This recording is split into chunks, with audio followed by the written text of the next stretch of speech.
اللہم صلی وسلم علی نبینا محمد۔ بسم اللہ الرحمن الرحیم۔ السلام علیکم ورحمۃ اللہ وبرکاتہ۔ محترم سامعین، امید کرتا ہوں تمام قرآن کریم سیکھنے والے خیرت و عافیت سے ہوں گے۔ تجوید کلاس میں آج کا ہمارا سبق ہے آیت سجدہ کا حکم اور سجدہ تلاوت کا طریقہ۔ یاد رہے، آیت سجدہ پڑھنے یا سننے سے سجدہ واجب ہو جاتا ہے، البتہ پڑھنے میں یہ شرط ہے کہ اتنی آواز سے پڑھا ہو کہ اگر کوئی عذر نہ ہو تو خود بھی سن لے، اور اگر محض ہونٹ ہلے اور آواز پیدا نہ ہوئی تو اس سے سجدہ واجب نہیں ہوگا۔ آیت سجدہ کا امید کرتا ہوں آپ کو حکم سمجھ میں آ گیا ہوگا۔ دوبارہ سے سماعت فرما لیں کہ آیت سجدہ پڑھنے یا سننے سے سجدہ واجب ہو جاتا ہے۔ یہ ہے آیت سجدہ کا حکم، ٹھیک ہے۔ اب آیت سجدہ کے بعد جو واجب ہوتا ہے سجدہ تلاوت، اس کے ادا کرنے کا طریقہ کیا ہے؟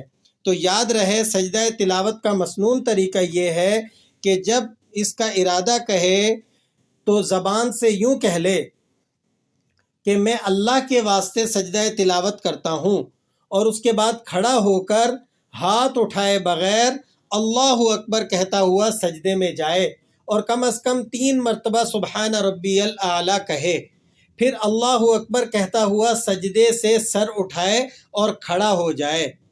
یہ سجدہ تلاوت کا بہترین اور عمدہ طریقہ ہے، ٹھیک ہے۔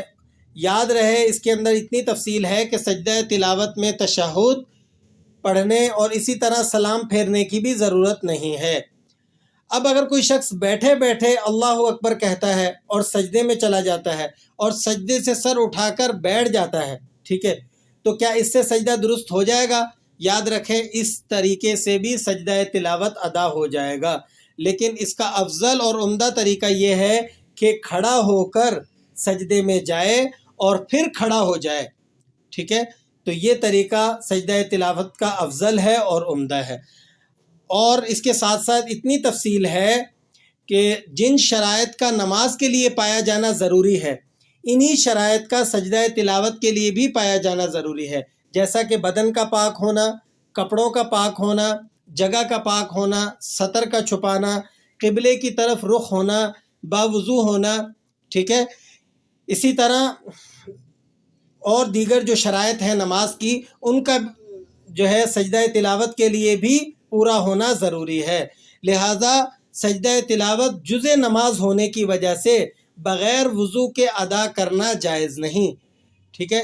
یہی مسلک ہے امام مالک کا، امام شافعی کا اور امام احمد رحمہ اللہ کا، ٹھیک ہے۔